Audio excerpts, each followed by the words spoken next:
Good morning dear students, welcome back. एक नया topic हम लोगों को डिस्कस करना है, दैट इज विस्कोसिटी।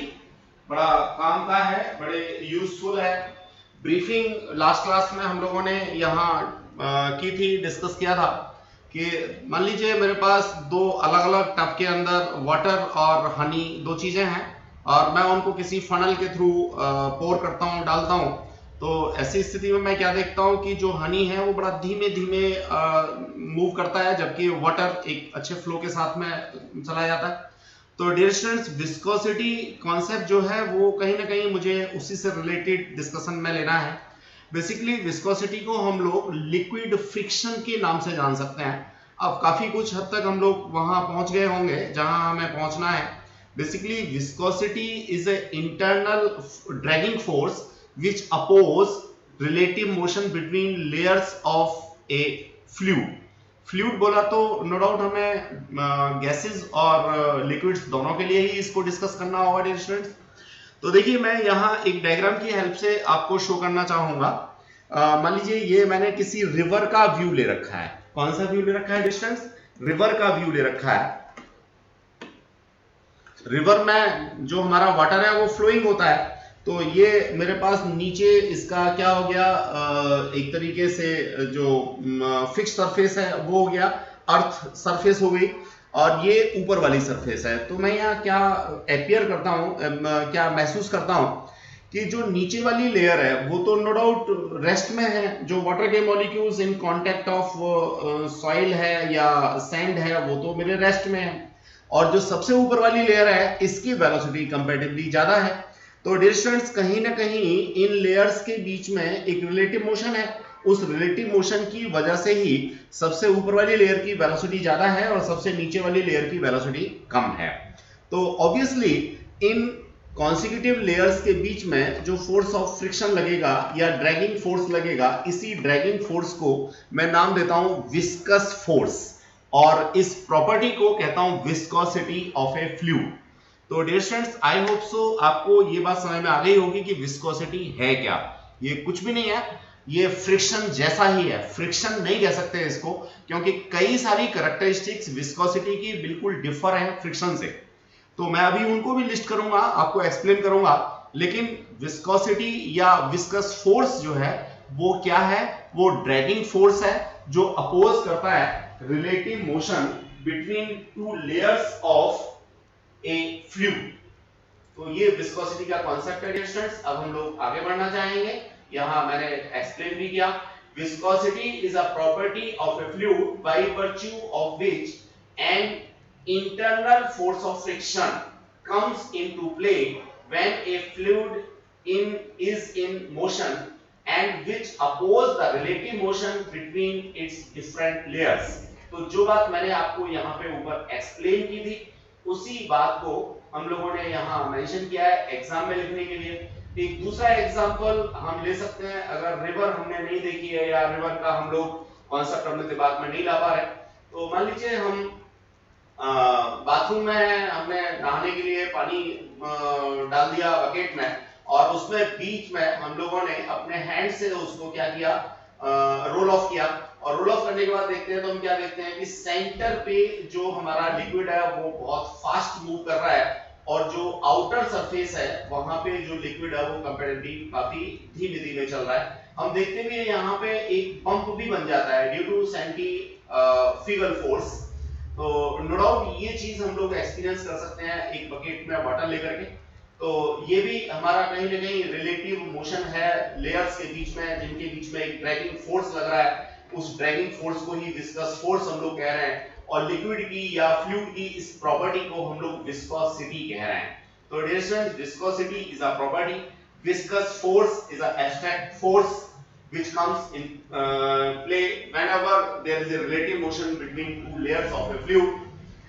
यहाँ एक एग्जांपल और भी हमने डाल रखा है, when we swim, जब हम लोग तैरते हैं, स्विमिंग करते हैं, तो एक ड्रैगिंग फोर्स हमारी बॉडी के ऊपर लगता है, that is only due to viscosity of a fluid। ये कुछ और एग्जांपल जो सबसे पहले मैंने दिया था हनी का और वाटर का सेपरेट फनल्स के साथ में, तो फ्लो ऑफ वाटर जो है वो कंपैरेटिवली फास्ट होता है। ये भी विस्कोसिटी से एक्सप्लेन किया जा सकता है। क्लाउड पार्टिकल्स की बात हम लोग करते हैं, जब क्लाउड पार्टिकल्स फॉल करते हैं तो वो कंपैरेटिवली काफी लेसर वेलोसिटी से अर्थ के पास आते हैं, that is concept. Coefficient of viscosity, अब जो विस्कोसिटी प्रॉपर्टी है, जैसे हमारा इनर्शिया क्या था, प्रॉपर्टी थी, इनर्शिया को एक्सप्लेन करने के लिए, इनर्शिया को मेजर करने के लिए मास एब्स्ट्रैक्ट हम बीच में लेके आए थे। इसी तरीके से जो विस्कोसिटी है उसको अगर मैं मेजर करना चाहता हूं, विस्कस फोर्सेस को मेजर करना चाहता हूं, तो उसके लिए मेरे को एक कॉन्सेप्ट लाना होता है, that is coefficient of viscosity. Coefficient of viscosity को डियर स्टूडेंट्स हम लोग ईटा से डिनोट करते हैं, ये इस तरीके से हम लोग इसको सिंबॉलिक रिप्रेजेंटेशन देते हैं। मैं यहाँ डायग्राम पहले एक्सप्लेन करना चाहूंगा, ये दो डिफरेंट लेयर्स मैंने यहाँ एक्सप्लेन कर रखी हैं। जैसे पहली लेयर ली है जिसका क्रॉस सेक्शनल एरिया हम लोगों ने A कंसीडर किया है और इस लेयर को नाम दिया है Q, और जो बॉटम है, जो सरफेस है, बॉटम सरफेस है, उससे जो इसकी एक तरीके से डेप्थ मैं कह सकता हूं, नीचे से ऊपर जाऊंगा तो हाइट कह सकता हूं, ऊपर से नीचे आऊंगा तो डेप्थ कह सकता हूं, that is x plus dx। और इसकी जो वेलोसिटी है उसको मैंने कंसीडर किया है v प्लस dv। दूसरी लेयर मैंने कंसीडर की है क्या, p लेयर, और p लेयर को मैंने आउटलाइन या बाउंड्रीज ये प्रोवाइड कर दी डियर स्टूडेंट्स।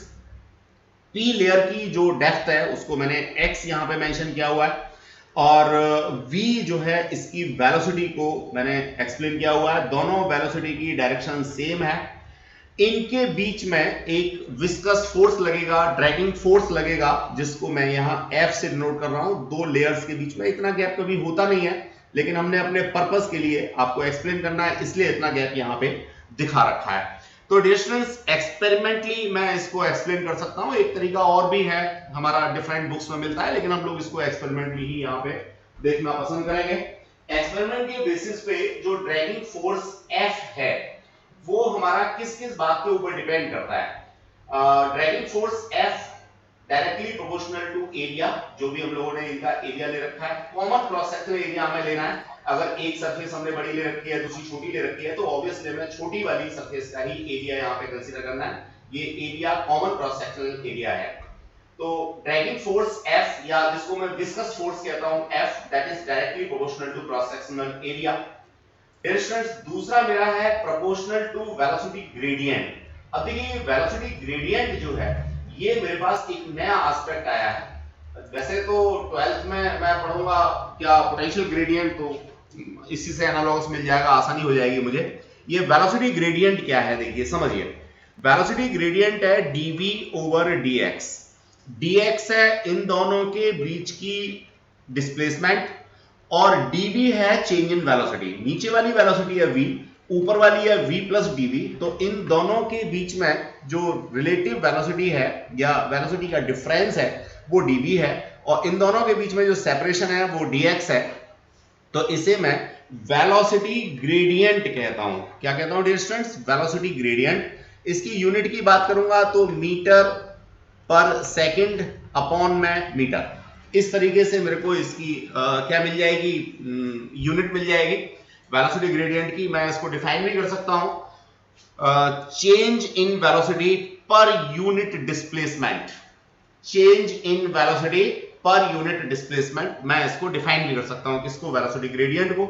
तो ऑब्वियसली ये जो वेलोसिटी ग्रेडियंट है इसके डायरेक्टली प्रोपोर्शनल है फोर्स ऑफ फ्रिक्शन, या मैं कह सकता हूं फोर्स ऑफ विस्कोसिटी या विस्कस फोर्स या ड्रैगिंग फोर्स, कोई भी नाम देता हूं, सबसे एप्रोप्रिएट है विस्कस फोर्स।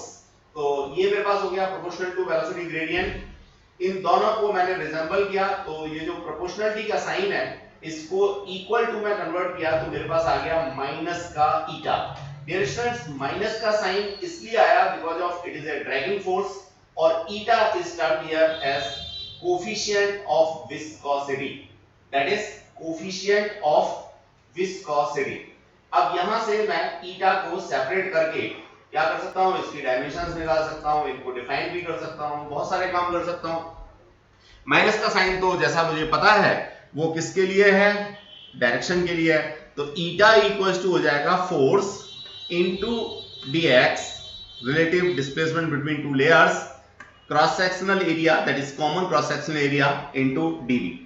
अब डियर स्टूडेंट्स इसकी यूनिट्स की बात करें, बड़े इंपॉर्टेंट है। आपको dimension analysis of coefficient of viscosity पीछे पूछा गया होगा, आगे भी पूछा जा सकता है, और इसकी यूनिट्स बड़े आराम से हमें पूछी जाती है, तो हमें देख लेना चाहिए। Eta equals to F dx over A dv। F newton में मेजर होता है, डिस्प्लेसमेंट मीटर में मेजर होता है, एरिया मीटर स्क्वायर में मेजर होता है, वेलोसिटी चेंज इन वेलोसिटी या वेलोसिटी मीटर पर सेकंड में होगा। तो डियर स्टूडेंट जो भी यहां से कटता पिटता है काट पीट दो और अपना आंसर दे दो। तो इस तरीके से आप लोग इसकी डायमेंशंस दे सकते हैं, इसी तरह से आप लोग इसकी यूनिट दे सकते हैं। पहले हमने यहाँ पे सीजीएस यूनिट सिस्टम में दिया है, तो सीजीएस यूनिट सिस्टम में जो हमारा ये कंसोलिडेट होकर के आएगा इसको हम लोग कहेंगे पॉइज। ये हमने यहाँ एसआई में निकाला, लेकिन यहाँ नीचे जो दे रखा है वो पहले हमने सीजीएस में दिया है। तो सीजीएस में भी निकालना बड़ा आसान सा काम है, कोई मुश्किल काम नहीं है। न्यूटन को रिप्लेस कर सकते हो आप लोग डाइन से, मीटर को कर सकते हो सेंटीमीटर से, सेकंड को रिप्लेस करने के लिए कुछ है नहीं, सेकंड ही रखना है, मीटर स्क्वायर को centimetre square that is centimetre.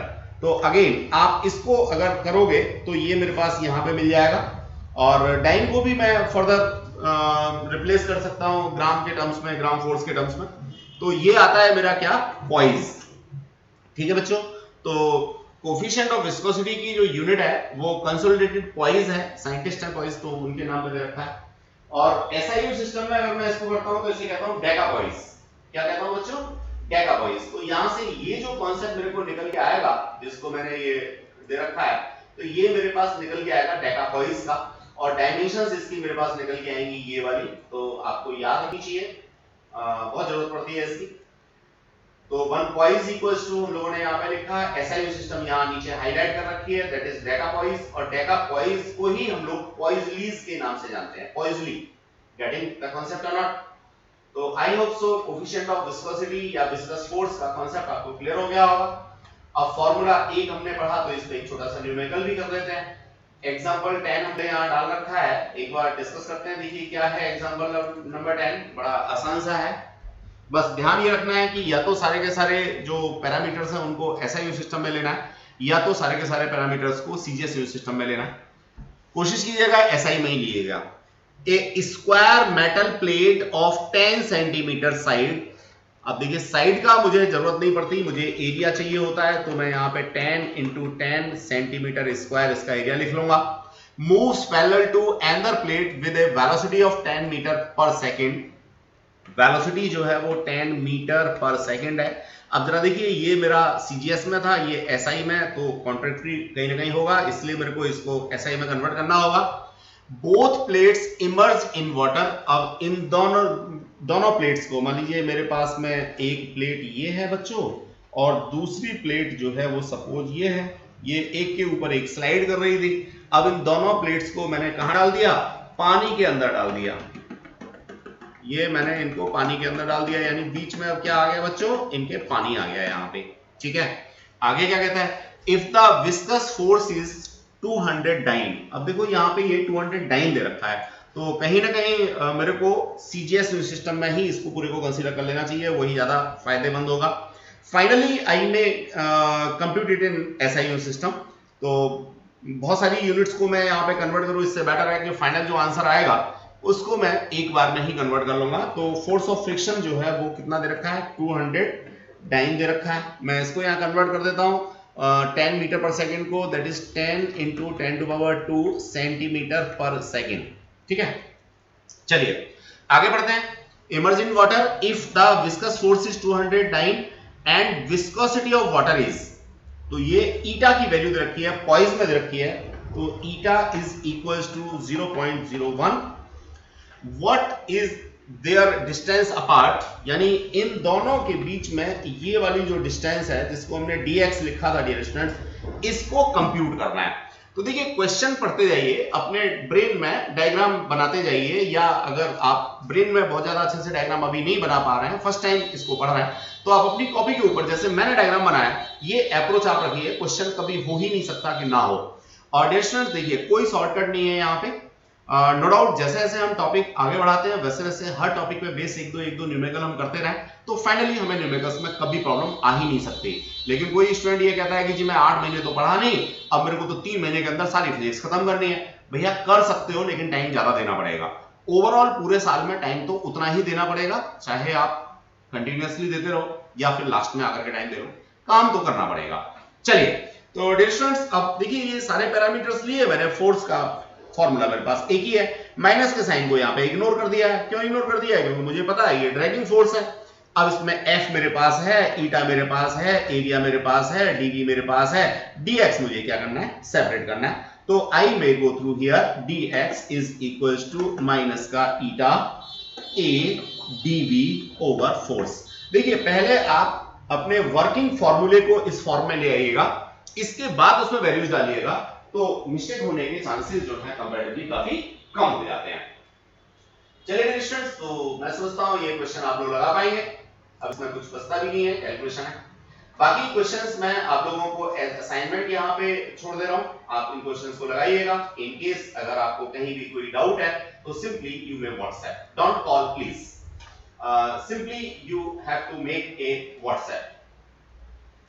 Then after we are moving to our next topic, that is comparison between viscous force and solid friction। मैंने पहले भी आपको बताया था कि viscous forces को solid friction हम कभी भी नहीं कह सकते। क्यों नहीं कह सकते? Because of इनमें major differences हैं। अब वो major differences क्या हैं वो हम यहाँ पे देखते हैं। आप लोगों को 2 मार्क्स में कई बार डायरेक्टली ये क्वेश्चन डिस्कस हो जाता है, क्या दोनों को डिफरेंशिएट करने के लिए, और जहां 1 मार्क्स वाले क्वेश्चन होते हैं तब तो बहुत सारे क्वेश्चंस यहां से बन जाते हैं। देखिए क्या है difference.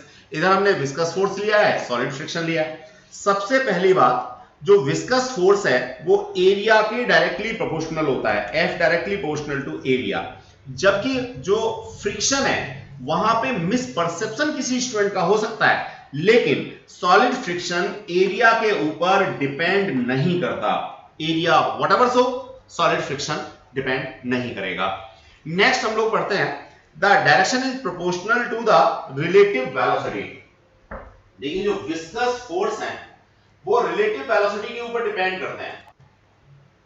Viscous forces are directly proportional to relative velocity. अगर 2 लेयर्स के बीच में रिलेटिव वेलोसिटी 0 है तो मैं ये कहूंगा विस्कस फोर्स भी 0 है, ठीक है।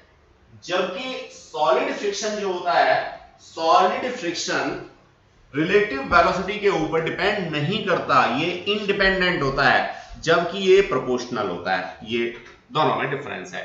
Viscous force is independent of normal reaction. आपको याद हो फोर्स ऑफ फ्रिक्शन में तो यहां पे ये वेट mg नीचे काम करता था, रिएक्शन r काम करता था, और फोर्स ऑफ फ्रिक्शन जो था वो म्यू r के बराबर था। यानी ये जो नॉर्मल रिएक्शन है इसके डायरेक्टली प्रोपोर्शनल था फोर्स ऑफ फ्रिक्शन, जबकि यहां ऐसा नहीं है डियर स्टूडेंट्स। जो विस्कस फोर्सेस हैं उसमें नॉर्मल रिएक्शन का कोई भी रोल नहीं होता। That's the concept. ये डिफरेंसेस हम लोगों ने डिस्कस किए। तो आपके 3 क्वेश्चन तो 1 मार्क्स वाले बन ही गए, और ओवरऑल पूछ लेता है तो 2 मार्क्स का भी क्वेश्चन हो सकता है। चलिए, अब जो विस्कोसिटी है वो किन किन फैक्टर्स के ऊपर डिपेंड करती है डियर स्टूडेंट्स, अगेन ध्यान रखिए। जो विस्कस फोर्सेस हैं, विस्कोसिटी है, वो लिक्विड और गैसेस दोनों के लिए इक्वली वैलिड है। तो सबके लिए अलग अलग होता है, लेकिन फिर भी हम यहाँ पे कुछ चीजें डिस्कस करना चाहेंगे। Variation of viscosity with temperature and pressure. Temperature की बात मैं करता हूं तो देखिए यहां से मेरे को कहीं ना कहीं इनवर्सली प्रोपोर्शनल कांसेप्ट मिल रहा है। तो सिंपली मैं एक ऐसी बात समझ सकता हूं कि शहद को अगर मैं थोड़ा सा गर्म करता हूं, बहुत ज्यादा गर्म नहीं, शहद को अगर मैं थोड़ा सा टेम्परेचर बढ़ाता हूं तो ऐसी स्थिति में जो विस्कस फोर्सेस हैं वो हमारे रिड्यूस हो जाते हैं। अब कैसे रिड्यूस हो जाते हैं ये बात यहां से पता लगती है, ठीक है। Viscous force was directly proportional to eta, और ईटा टी टेम्परेचर पर मेरा होता है eta at 0 temperature 1 plus alpha T plus beta T square, where alpha and beta are the constants. T is a temperature. Degree Celsius में आप लोग temperature को ले सकते हैं यहाँ पे, क्योंकि ये डेल्टा T है। डेल्टा T यानी चेंज इन टेम्परेचर है, तो आप इसको डिग्री सेल्सियस में ले सकते हैं। इस तरीके से अगर आप लिक्विड्स को जस्ट लाइक ग्लिसरीन है, हनी है, इनको हीट अप करते हैं तो इनके विस्कस फोर्सेस कंपैरेटिवली कम हो जाते हैं। बाकी गैसेस की बात करेंगे तो डायरेक्टली प्रोपोर्शनल होगा। गैसेस का टेम्परेचर अगर आप बढ़ाते हैं तो वहां सक्सेसिव कोलिजन बढ़ जाते हैं और विस्कोसिटी बढ़ जाती है। ठीक है, चलिए अब हम लोग प्रेशर की बात करना चाहेंगे डियर स्टूडेंट्स। वाटर को छोड़ दीजिएगा, वाटर जो है वो बिल्कुल एक्सेप्शनल केस है। Except water the viscosity of liquid increases with the increase in pressure. Water को छोड़ देंगे तो प्रेशर बढ़ाने पर विस्कोसिटी बढ़ जाती है, या कोफिशिएंट ऑफ विस्कोसिटी जो है वो डायरेक्टली प्रोपोर्शनल होता है किसके, प्रेशर के। वाटर यहाँ पे एक्सेप्शनल है। तो अब देखिए आपके यहाँ 1 मार्क्स वाले जो क्वेश्चन होते हैं उनमें कई बार वाटर ही डिस्कस कर लेता है, तो ये एक्सेप्शनल केस है, आपको यहाँ पे ध्यान रखना चाहिए।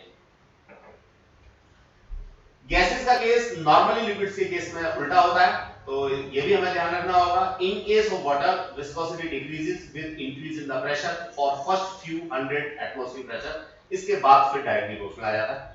The viscosity of gases is independent of pressure. जो गैसेस की विस्कोसिटी है वो हमारी इंडिपेंडेंट होती है इसके प्रेशर के।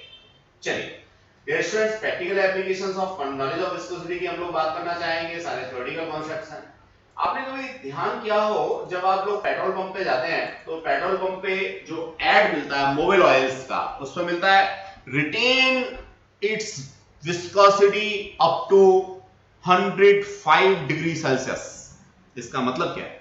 इसका सीधा सा मतलब यह है कि हर लिक्विड की विस्कोसिटी हम लोगों को ध्यान में रखनी होती है, कंसीडरेशन में रखनी होती है जब हम उसका यूज करते हैं। तो मोबिल ऑयल का काम क्या है? मोबिल ऑयल का काम है दो सॉलिड सरफेस के बीच में एक लेयर बना देना जिससे फोर्स ऑफ फ्रिक्शन कम हो जाए। अब फोर्स ऑफ फ्रिक्शन कम तब होगा जब जो मोबिल ऑयल के मॉलिक्यूल्स हैं उनके बीच में स्लिपरी मोशन हो, और स्लिपरी मोशन होने के लिए जरूरी है कि वो उसकी अपनी जो कैरेक्टरिस्टिक्स हैं, जस्ट लाइक विस्कोसिटी है, जस्ट लाइक सरफेस टेंशन है, उनको रिटेन करके रखे। तो वो एड जो है वहां से हमें ये सीखना होगा कहीं ना कहीं कि जो मोबिल ऑयल है उसकी जो विस्कोसिटी है वो हमारी रिटेन रहनी चाहिए। यानी जब हम लोग कंसीडरेशन में लेते हैं मोबिल ऑयल्स को, लुब्रिकेंट्स को, तो उनकी विस्कोसिटी के बेसिस पे लेते हैं। डिफरेंट मशीन्स के अंदर डिफरेंट विस्कोसिटी के लुब्रिकेंट्स हम लोगों को यूज करने होते हैं। दूसरा है बफर्स। आपने रेलवे कोचेस को देखा होगा तो रेलवे कोच के बीच में यहाँ पे ये शॉकर लाइक लगे होते हैं। अब ये शॉकर लाइक हैं, इनको हम यहाँ बोलते हैं बफर्स। ये बफर्स जो है कहीं ना कहीं लिक्विड के ऊपर ही काम करते हैं। इसमें अंदर इनकंप्रेसिबल लिक्विड होता है। जब आपस में ये कोचेस टकराते हैं, कब टकराएंगे डियर स्टूडेंट्स? जब ब्रेकिंग होगी। मान लीजिए ये इंजन है, इंजन में ब्रेकिंग हुई तो ड्यू टू इनर्शिया ये सारे कोचेस एक के पास नजदीक नजदीक आएंगे। अल्टीमेटली ये बफर्स पहले टकराएंगे। बफर्स पहले टकराएंगे तो शॉक एब्जॉर्बर्स हैं, ये शॉक एब्जॉर्बर्स हैं, तो यहाँ बैठे हुए जो पैसेंजर्स हैं इन पैसेंजर्स को कंपैरेटिवली कम जर्क लगेंगे, इसलिए बफर्स लगाए जाते हैं। तो डियर स्टूडेंट्स, ये बफर्स जो हैं जो शॉक को एब्जॉर्ब करते हैं, ये भी कहीं ना कहीं हम लोग इसी के बेसिस पर बनाते हैं जो कोफिशिएंट ऑफ विस्कोसिटी है उसको लेकर के। फिर है circulation of blood through arteries and veins of human body. हाँ, ठंड के दिनों में आपने देखा होगा कि लोगों का बीपी जो है वो शूट कर जाता है, कई बार हार्ट अटैक हो जाता है। What's the reason behind it? कहीं ना कहीं कोल्ड ब्लडेड हो जाते हैं लोग। बॉडी का टेम्परेचर कहीं ना कहीं बहुत ज्यादा ठंड में कम हो जाता है। ऐसी स्थिति में जो विस्कोसिटी ऑफ ब्लड है वो चेंज हो जाती है। अल्टीमेटली क्या होता है डियर स्टूडेंट? हार्ट अटैक के चांसेस बढ़ जाते हैं। तो ब्लड की जो विस्कोसिटी है वो भी हम लोगों को रिटेन करके रखनी होती है। इवन दैट जिन लोगों का बीपी ज्यादा होता है उनको हम ऐसी मेडिसिन देते हैं जिससे कि उनकी जो ब्लड है उसकी विस्कोसिटी कम हो जाए, कोफिशिएंट ऑफ विस्कोसिटी कम हो जाए, ड्रैगिंग फोर्स जो विस्कस फोर्सेस हैं वो कम हो जाए, अल्टीमेटली वो स्मूथली पास करता रहे और बीपी यानी ब्लड प्रेशर जो है वो शूट ना करे, बढ़े ना। तो ये चीजें थी जो हम लोगों को यहाँ देखनी थी यूजेस को लेकर के। और भी बहुत सारे प्रैक्टिकल एप्लीकेशंस हो सकते हैं, ये कुछ ही हमने यहाँ पे लिस्ट किए हैं जो नॉर्मली आपके एग्जाम में आते हैं। अब पॉइजली फॉर्मूले की बात करें, एज सच पॉइजली जो है इन्होंने हम लोगों को कॉन्सेप्ट दिया क्वांटिटी ऑफ लिक्विड फ्लोइंग। बड़े अच्छे तरीके से हमने यहाँ पे इसको रिप्रेजेंट कर रखा है। ज्यादातर बच्चे गलती करते हैं। क्यों गलती करते हैं? क्योंकि उनको ये Q का कॉन्सेप्ट नहीं पता होता, सीधे सीधे वो V लिख देते हैं, volume passing per unit time. ये basically volume passing per unit time है, जिसको मैं क्वांटिटी कह सकता हूं, that is pi rho R⁴ 8 eta L। अब ये क्या है समझिए, मान लीजिए मेरे पास में ये कोई ट्यूब ऑफ फ्लो है, यहां से मैं किसी लिक्विड को पास करता हूं, तो लिक्विड यहां पे पर यूनिट टाइम कितना निकल के आएगा, that is V by T, या मैं इसको क्वांटिटी कहता हूं। It depends on pi by 8 तो कांस्टेंट है यहां पे, इसके लिए तो ये तो प्रोपोर्शनली कांस्टेंट आता है, इसके लिए कुछ करना नहीं है। That is the density of liquid, जो भी इसके अंदर से फ्लो हो रहा है, density of liquid. r to power 4 radius इस पाइप की r, और ईटा कोफिशिएंट ऑफ विस्कोसिटी, जो भी लिक्विड हम लोग इसके अंदर से पास कराना चाहते हैं, and the length of tube, that is. अब इतना ज्यादा यूज है इस पॉइजलीज फॉर्मूले का।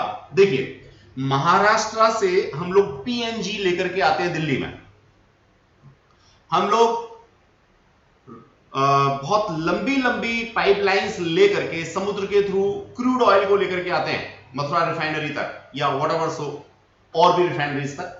तो ये सब पाइपलाइंस के थ्रू हम लोग कर रहे हैं, और इसके अंदर क्वांटिटी पासिंग जो है वो कहीं ना कहीं इसी फॉर्मूले से गवर्न होगी, पॉइजलीज फॉर्मूले से गवर्न होगी।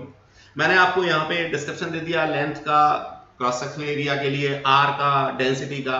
अब कोई स्टूडेंट ये कहे जी क्रूड ऑयल वाली पाइपलाइन से मैं तो कोल तार लेके आऊंगा, पॉसिबल नहीं है, बिकॉज ऑफ कोल तार की जो डेंसिटी है वो चेंज हो जाएगी, कोफिशिएंट ऑफ विस्कोसिटी चेंज हो जाएगा। अब कोई कहता है जी मैं तो क्रूड ऑयल की जगह पे उसमें पेट्रोल लेके आऊंगा, तो no doubt flow of liquid बहुत ज्यादा हो जाएगा। तो डियर स्टूडेंट, ऐसा मत कहना कि फ्लो ऑफ लिक्विड ज्यादा हो जाएगा तो उससे हमें कुछ फायदा होने वाला है, नहीं। कई बार फ्लो ऑफ लिक्विड ज्यादा हो जाता है तो कोलैप्स भी हो जाता है, जैसे हार्ट अटैक वाला कॉन्सेप्ट अगेन हम लोग यहाँ पे डिस्कस करना चाहेंगे। मान लीजिए किसी आर्टरी के अंदर क्या हुआ, जो क्रॉस सेक्शनल एरिया है वो कम हो गया, वहां से फ्लो बढ़ गया, तो क्या होगा, प्रेशर डिक्रीज हो जाएगा, वो कोलैप्स कर जाएगी। बिल्कुल उसी तरीके से मान लीजिए आपने कोई पाइपलाइन डिजाइन की है, किसके लिए, कोलतार के लिए, आप उसमें पेट्रोल लेके आ रहे हो, तो ऑब्वियसली क्या होगा, पेट्रोल आएगा बड़े आराम से, लेकिन अगर वेलोसिटी बढ़ गई तो पाइपलाइन के कोलैप्स होने के चांसेस बहुत ज्यादा हैं।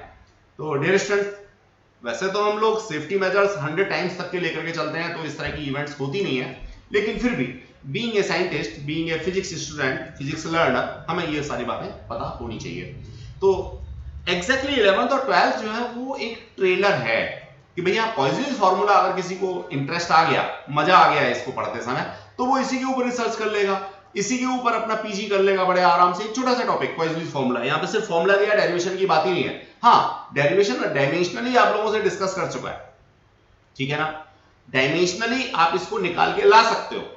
तो डियर स्टूडेंट्स, डायमेंशनली किसी भी फॉर्मूले का प्रूफ आपके सिलेबस में है, बाकी नॉर्मली हम लोग यहाँ पे इसको ड्राइव नहीं करते, सिंपल सा इस फॉर्मूले को ही पढ़ते हैं और इसके बेसिस पे न्यूमेरिकल्स लगाते हैं। चलिए, तो पॉइजलीज फार्मूला आई थिंक आप लोगों को क्लियर हो गया होगा। अब देखिए, इस पॉइजलीज फार्मूले को यूज कैसे करना है, मेडिकल साइंसेज में ही हम लोग बात करना चाहेंगे। मेडिकल साइंसेज में बात करना चाहेंगे तो एग्जांपल नंबर 13 हम लोगों ने यहाँ पे रखा है। डियर स्टूडेंट्स, देखिए क्या है,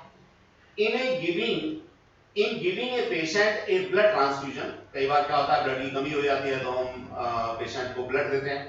the bottle is set up so that the level of blood is 1.3 metre above the needle. आपने देखा होगा कि यहाँ पे ये पेशेंट लेटा होता है और यहाँ एक हम लोग हाइट पे ले जा करके ये ब्लड की बोतल को, या जो ग्लूकोज वाली बोतल होती है उस ग्लूकोज वाली बोतल को हैंग करते हैं, यहाँ से एक पतली सी पाइपलाइन लेकर के आते हैं और इसकी वेन्स के अंदर हम लोग यहाँ पे लगा देते हैं, ठीक है। तो ये वही कॉन्सेप्ट दे रहा है कि 1.3 मीटर अबव है, which has an internal diameter of 0.36 millimetre. यहाँ पे जो उसने निडल यूज किया उसका डायमीटर 0.36 मिलीमीटर है। अब ये ध्यान रखना है कि ये डायमीटर कह रहा है बच्चों, यहाँ पे रेडियस नहीं कह रहा, ध्यान रखिएगा। And is 3 centimetre in length, L जो है वो 3 सेंटीमीटर की दे रखी है। If 4.5 centimetre cube of blood passes through the needle in 1 minute, यहाँ पे टाइम दे रखा है आपको 1 मिनट, और जो ब्लड की क्वांटिटी है यानी वॉल्यूम है वो दे रखा है 4.5 सेंटीमीटर क्यूब। वो आपसे विस्कोसिटी क्या करा रहा है, कैलकुलेट करा रहा है। The density of blood is 1020 kilogram पर मीटर क्यूब। अब पूरे क्वेश्चन में देखता हूं डियर स्टूडेंट्स, तो कोई बहुत मुश्किल सी चीज तो है नहीं, फॉर्मूला तो एक ही लग रहा है, लेकिन यूनिट्स को जरूर यहां बड़ा डिस्ट्रॉय कर रखा है। कोई सीरियस में दे रखी है, कोई एसआई में दे रखी है, व्हाटएवर सो, तो मुझे यूनिट कन्वर्जन जरूर देखना होगा। एक खास बात यहाँ पे वो डायमीटर कह रहा है तो इसको रेडियस में भी कन्वर्ट करना होगा। सॉल्यूशन देख लेते हैं डियर स्टूडेंट्स। फॉर्मूला तो एक छोटा सा है तो फॉर्मूले में तो नया कुछ कराना ही नहीं हुई है। लेंथ 3 सेंटीमीटर है, रेडियस मैंने आधी निकाल के दे दी, वॉल्यूम ऑफ ब्लड की बात की तो ये वही सेंटीमीटर क्यूब पर सेकंड में निकाल के दे दिया, डेंसिटी को मैंने ग्राम पर सेंटीमीटर क्यूब में कन्वर्ट कर दिया। अब प्रेशर डिफरेंस डेल्टा पी की बात है तो 1.3 मीटर कॉलम ऑफ ब्लड कह रखा है उसने। तो डियर स्टूडेंट्स अब इसको मेरे को कहीं ना कहीं सीजीएस सिस्टम में लाना होगा। तो हमने पिछली क्लास में एक फॉर्मूला पढ़ा था प्रेशर डिफरेंस के लिए या प्रेशर के लिए, दैट वाज व्हाट, किसी स्टूडेंट को याद है? Pressure P equals to H rho G। तो H हाइट है 1.3 मीटर दे रखी है उसने, रो डेंसिटी जो है वो ब्लड की लगानी है बच्चों हम लोगों को, क्योंकि ब्लड ट्रांसफ्यूज हो रहा है, और ये जो है 980 लगाना है, सीजीएस में सब यूज कर रहा है ना, इसलिए जी हमें 980 लगाना है। तो वही हमने किया, दैट इज 1.3 मीटर, सेंटीमीटर में कन्वर्ट करने के लिए 100 से मल्टीप्लिकेशन, ये मेरे पास क्या 980, और ये डेंसिटी ऑफ ब्लड सीजीएस में। अब प्रेशर डिफरेंस मेरे पास आ गया, आर आ गया, 8 आ गया, क्यू आ गया, एल आ गया, ईटा निकालना है तो निकाल के दे देते हैं, डजंट मैटर, दैट इज 0.238। तो अब देखिए मेडिकल साइंस में फिजिक्स की जरूरत क्या है, यही जरूरत है डियर स्टूडेंट्स।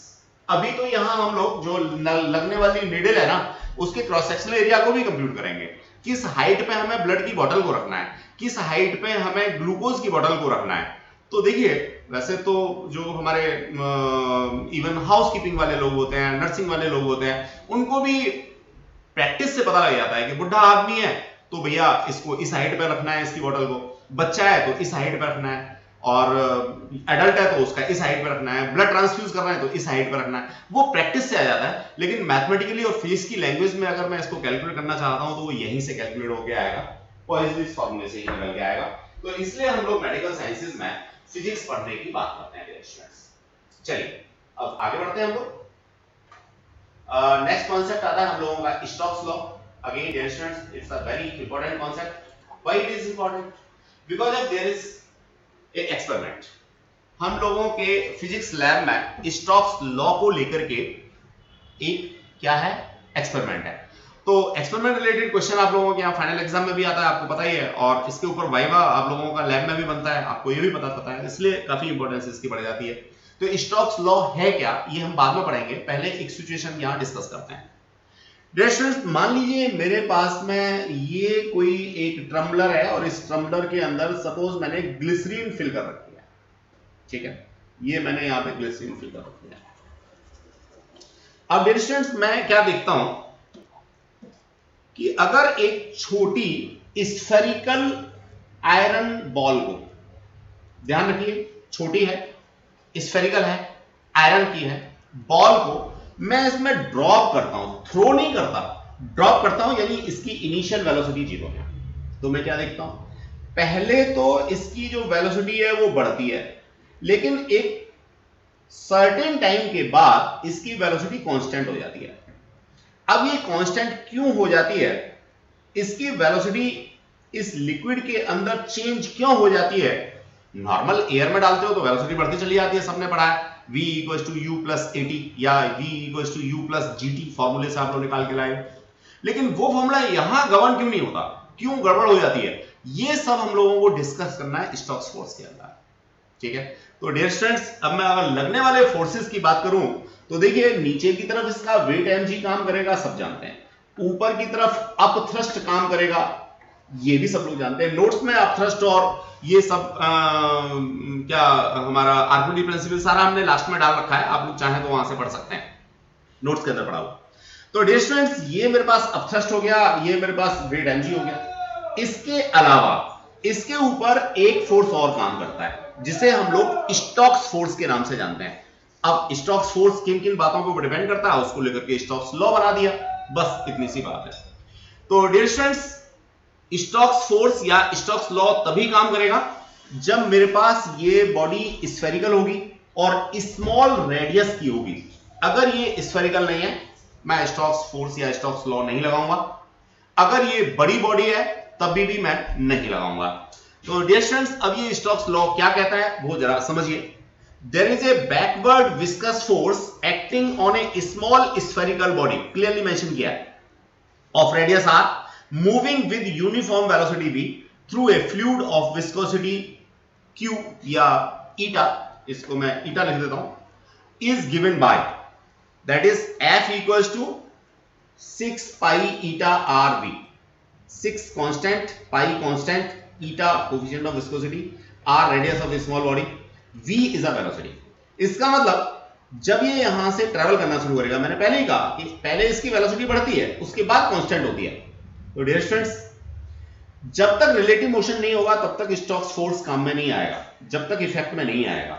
और कितना होगा ये? 6 पाई ईटा आर बी के बराबर होगा, where v is a relative velocity, r is a radius of spherical body, eta is a coefficient of viscosity, 6 pi is a constant, proportionally constant. तो ये है मेरा क्या? Stokes law.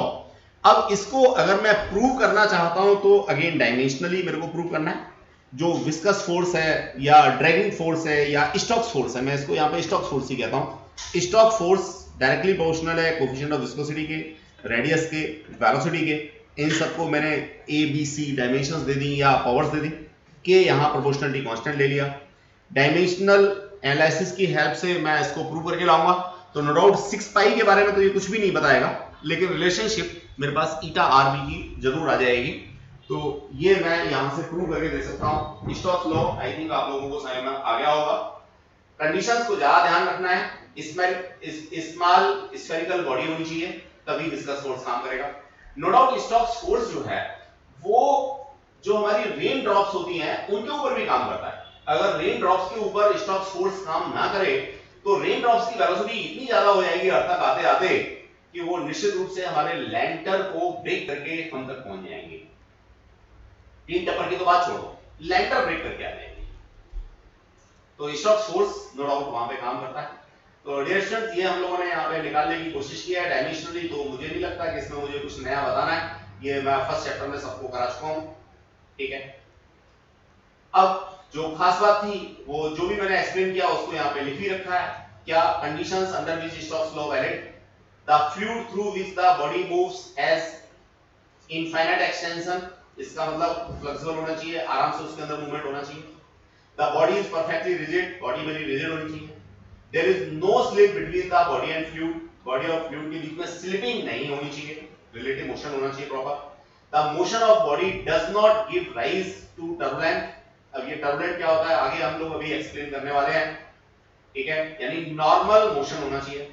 सबसे last बात है, the size of body is small but is larger than the distance between the molecules of liquid, यानी जो इंटरमॉलिक्यूलर स्पेसिंग है लिक्विड की उससे बड़ी होनी चाहिए बॉडी। तो हमने जो एग्जांपल लिया था ग्लिसरीन का और आयरन बॉल्स का, वो बिल्कुल सही लिया था डियर स्टूडेंट्स। आयरन बॉल्स का size intermolecular spacing of glycerine से कंपैरेटिवली काफी ज्यादा होता है। तो ये कंडीशंस हैं। अब सारी कंडीशंस सीबीएसई में वो आपसे नहीं पूछता, लेकिन जो लास्ट वाली कंडीशन है और ये जो फोर्थ वाली कंडीशन है ये नॉर्मली पूछ लेता है आपसे। ठीक है, चलिए डियर स्टूडेंट्स, तो मैं अब आगे बढ़ना चाहूंगा। टर्मिनल वेलोसिटी के बारे में बात करना चाहूंगा। तो देखिए टर्मिनल वेलोसिटी क्या है ये जरा मैं यहां समझने की कोशिश करूंगा। स्टोक्स फोर्स के बेसिस पे ही समझना है मेरे को इसको। देखिए क्या है वही डायग्राम। ये मान लीजिए मेरे पास ट्यूब, और ट्यूब के अंदर मैंने ग्लिसरीन कर दिया क्या? फिल। अब इस ग्लिसरीन के अंदर मैंने यहां से स्मॉल स्फेरिकल बॉडी को ड्रॉप किया। तो मैंने जैसा कहा था पहले वेलोसिटी बढ़ेगी बढ़ेगी, इसका मतलब मैंने एरो हेड को लंबा लंबा कर दिया। अब वेलोसिटी इसकी कांस्टेंट हो जाएगी डियर स्टूडेंट्स। बस इस कांस्टेंट स्पीड को ही मैं टर्मिनल वेलोसिटी के नाम से जानता हूं। क्या है समझिए, maximum constant velocity acquired by a body while falling through a viscous medium is called as terminal velocity. Maximum constant, पहले वेलोसिटी कम थी, बढ़ी बढ़ी, फिर इसके बाद कांस्टेंट हो गई और मैक्सिमम भी है, इसको मैं क्या कहता हूं? टर्मिनल वेलोसिटी कहता हूं। निकालना बड़ा आसान सा काम है। किसी भी बॉडी की वेलोसिटी कांस्टेंट कब होगी? जब उसके ऊपर नेट फोर्स जीरो होगा, कोई एक्सेलरेशन काम नहीं करेगा। सिंपल सा। अब फोर्सेस कौन कौन से लग रहे थे बच्चों? फोर्सेस फिर समझा देते हैं। बॉडी का वेट mg नीचे लग रहा था, अप थ्रस्ट ऊपर लग रहा था, और जो स्टोक्स फोर्स है वो हमेशा मोशन के अपोजिट लगता है। स्टोक्स फोर्स जो है वो भी ऊपर लगेगा। तो ये दो फोर्स ऊपर लग रहे हैं, एक फोर्स नीचे लग रहा है। जब ऊपर वाले दोनों फोर्सेस का सम नीचे वाले फोर्स के बराबर हो जाएगा तो नेट फोर्स जीरो हो जाएगा। नेट फोर्स जीरो हो जाएगा तो इसके ऊपर एक्सेलरेशन जीरो हो जाएगा, वेलोसिटी कांस्टेंट हो जाएगी। अब बिल्कुल बिगिनिंग से हम लोग इन चीजों को पढ़ते आ रहे हैं, एक छोटे से कॉन्सेप्ट के बेसिस से हम लोग इसको निकाल सकते हैं। यही हमारा एक्सपेरिमेंट भी है। लैब में जब हम लोग एक्सपेरिमेंट करेंगे तो यही एक्सपेरिमेंट भी करेंगे डियर स्टूडेंट्स। तो जरा देखते हैं टर्मिनल वेलोसिटी कैसे निकाल सकते हैं हम लोग। बड़ी आसान सी बात है, मैं यहां पे लिखता हूं, ये डायग्राम तो हटा देता हूं। अब थ्रस्ट स्टोक्स फोर्स ऊपर काम करेंगे, वेट mg नीचे काम करेगा। हाँ, एक बात और समझ लीजिए, मान लीजिए मेरे पास कोई एयर बबल है।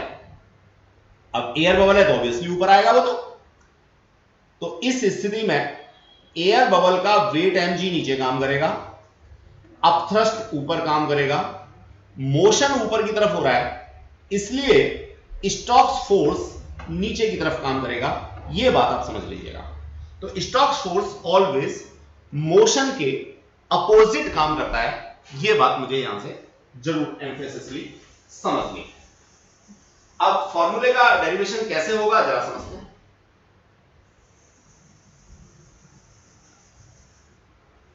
टर्मिनल वेलोसिटी कैसे निकालेंगे जरा समझते हैं।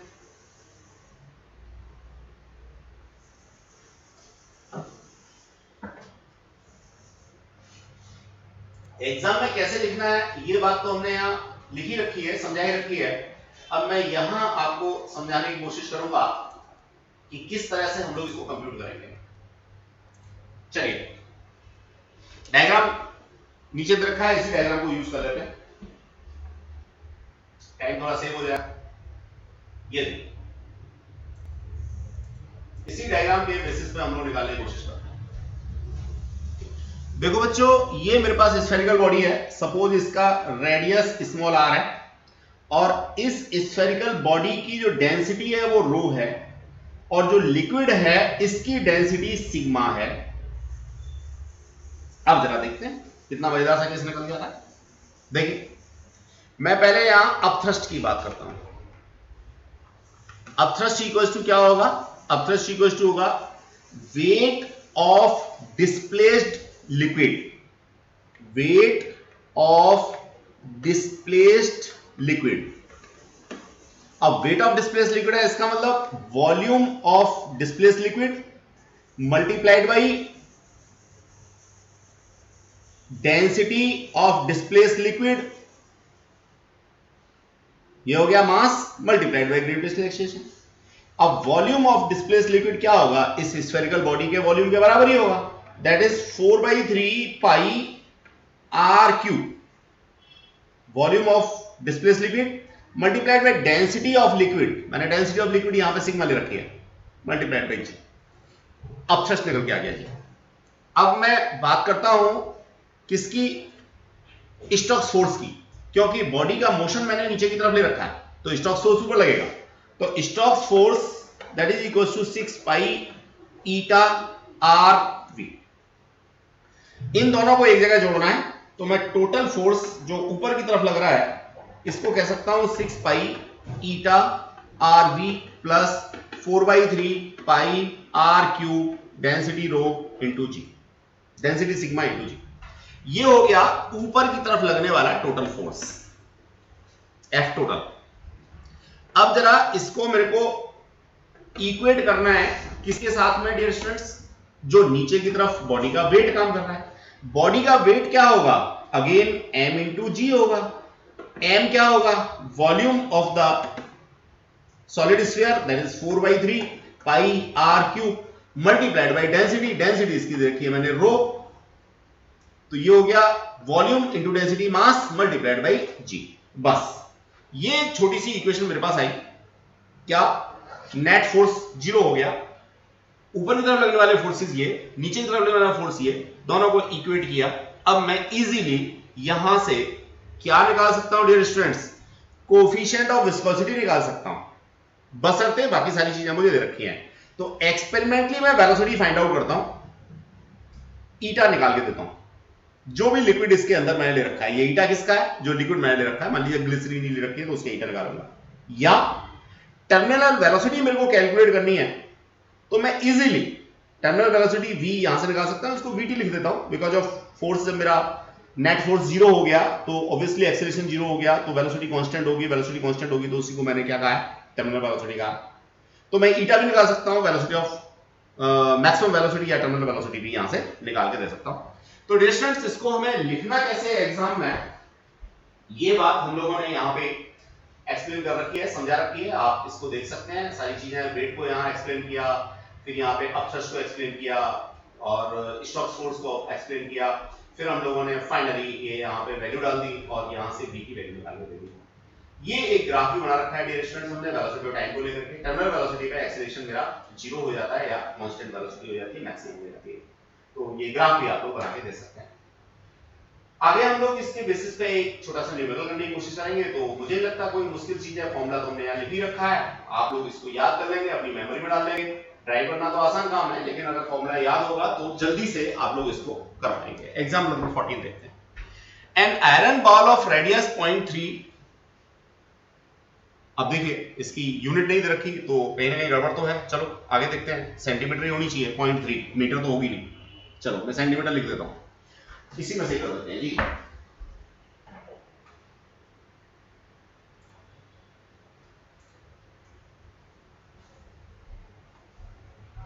On fall through a column of oil of density हमें दे रखी है 0.94 gram per centimetre cube. It is found to attain terminal velocity यानी मैक्सिमम वेलोसिटी हमें दे रखी है। Determine the viscosity of oil given density of iron ball, this one. तो डियर स्टूडेंट्स, इसमें सारी चीजें दे रखी हैं मेरे को, मैं समझता हूं सिर्फ मैथमेटिकल कैलकुलेशन करनी है। फॉर्मूला तो मेरे पास है ही, ये रहा। Terminal velocity vt equals to 2/9 r square rho minus sigma g over eta, बस वैल्यूज आपने डालनी है। तो देखिए रेडियस 0.3 दे रखी है तो ये तो r की वैल्यू हो गई, और ये मेरे पास डेंसिटी दोनों दे रखी है, तो दोनों डेंसिटी आप लोग दे सकते हैं। ये सॉलिड की डेंसिटी दे रखी है 7.8 तो ये वाली हो गई, लिक्विड की डेंसिटी दे रखी है तो ये वाली हो गई, और जी आप सीजीएस में डाल रहे हो तो 980 यूज करोगे, और बाकी तो फिर बस कैलकुलेशन ही रह गई है। तो कैलकुलेशन आगे हमने इसमें डाल रखी है, कैलकुलेशन आप जो है यहां से एक बार चेक कर लेंगे और अपना आंसर निकाल के दे देंगे। तो डियर स्टूडेंट्स, ये थी आज की क्लास। आई होप सो आपको क्लियर हो गया होगा। इसमें करने के लिए कुछ बचता नहीं है, सीधे सीधे फॉर्मूले का कॉन्सेप्ट है। बाकी अब जो नेक्स्ट चीजें हैं वो लोग हम करेंगे नेक्स्ट क्लास में। Thanks a lot, be safe, keep safe.